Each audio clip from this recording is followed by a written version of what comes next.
we'd been up for days putting together a student newspaper, and we were pretty pissed, and that's when somebody came up with the idea of making this kind of fake person and putting them into the Labor Party and, you know, making them work their way through it. And then hopefully if they got to the leadership or something, they'd be able to just be this suddenly ridiculous, crazy person that no one would believe in anyway. And that's where we came up with the idea of Mark Latham.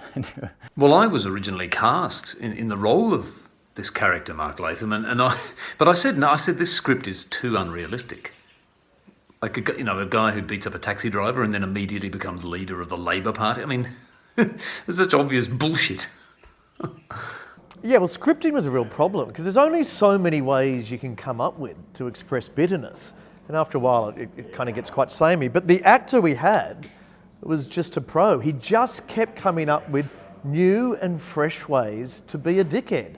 Day after day after day after day. That's a real talent. Do you remember his first book, that Civilizing Global Capital? That was actually just an essay I wrote for first year economics that failed. We just put it in several times, and that was the book. No one noticed. Yeah, well, we got Mark to write for the telly because we thought he was the voice for the working man, and then he turned out to be like really right wing, and we were all thinking, bonus. But then, it turns out all just you guys the whole time. And what can I say? Good one, guys. You got us. That was great. But don't worry, we won't be falling for that one again. Hang on, one sec. Oh, sorry, Ross Cameron's just returning my call.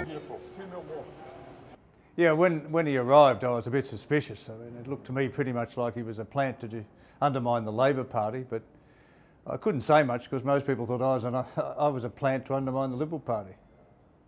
I mean, look, everyone knew. I mean, really, we all knew in the gallery. But how and why would you bother to tell the entire Australian Labor Party that they were being pranked by a group of undergrads? Let them find out for themselves. Yeah, I remember that, saying to the Chaser guys, this whole thing's gone rogue, this is out of control, and you've got to tell the Australian public that this is a prank. But they wouldn't listen. They had this whole Logie thing, the Chaser, they'd just become arrogant. It's why we stopped working together. I mean, we had a fight with Denton about it, and he was like saying, you got to stop it, and he called us arrogant. But I think it was just because we wouldn't let Latham go on enough rope. Because, we thought it was too boring for him. Welcome to the National Tally Room in Canberra for Australia Votes, where we're ready to take you for a fascinating ride on what will be a nerve-wracking night. A night that one way or another is going to make history. So things were done, things that wouldn't have seemed orthodox, things that may have shocked certain people, but we had to do it.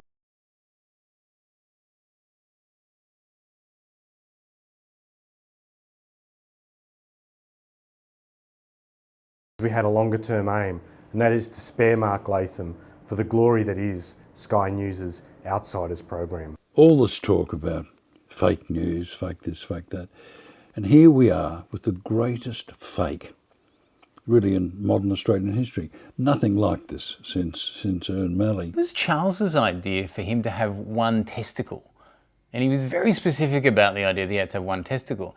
And from memory, I think it was when we took off the other testicle that really made him probably as mad as he is now.